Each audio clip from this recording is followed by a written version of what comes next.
Bayangkan, di tengah panasnya kota Madinah, seorang lelaki tua berjalan perlahan mendekati Rasulullah. Wajahnya keriput, tubuhnya membungkuk, langkahnya tertatih.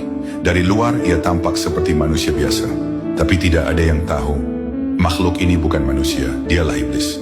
Ia datang bukan untuk meminta maaf, bukan untuk beriman, tapi untuk menantang langsung manusia termulia di bumi. Saat orang itu berdiri di hadapan Rasulullah, para sahabat menahan napas. Tatapannya tajam, senyumnya aneh. Lalu ia berkata, "Wahai Muhammad, bagaimana caranya agar aku bisa menyesatkan seluruh umatmu?" Para sahabat terkejut, suasana langsung mencekam, namun Rasulullah tetap tenang. Dengan suara lembut namun tegas, beliau bertanya, "Siapakah engkau sebenarnya?" Lelaki itu tersenyum lalu menjawab, "Akulah iblis." Langit seakan diam, angin seolah berhenti berhembus. Namun Rasulullah tidak gentar sedikit pun.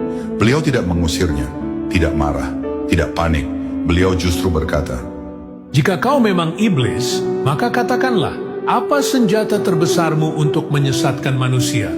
Iblis menundukkan kepala sejenak, lalu menjawab dengan penuh keyakinan, "Aku menyesatkan mereka bukan dengan kekuatan, tapi dengan kelalaian." Ia melanjutkan, "Aku buat mereka menunda taubat. Aku buat mereka merasa masih muda. Aku buat mereka berkata, nanti saja, masih ada waktu.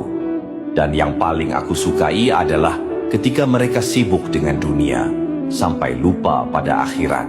Mendengar itu, Rasulullah tertunduk sejenak. Lalu beliau bersabda, "Celakalah manusia yang tertipu olehmu, padahal maut lebih dekat daripada urat lehernya." Iblis tertawa kecil lalu berkata, Dan yang paling mudah aku sesatkan adalah mereka yang merasa dirinya sudah baik. Kalimat itu menghantam hati para sahabat. Setelah berkata demikian, iblis itu pun pergi, meninggalkan peringatan paling berbahaya bagi manusia hingga akhir zaman. Dari kisah ini kita belajar, iblis tidak selalu datang membawa dosa besar. Kadang ia hanya datang membawa satu kata sederhana, nanti. Ingat, yang paling ditakuti iblis bukanlah orang yang banyak dosa, melainkan orang yang terus bertaubat. Jika kisah ini menyentuh hatimu, tuliskan astagfirullah di kolom komentar dan bagikan agar lebih banyak orang terselamatkan dari tipu daya iblis.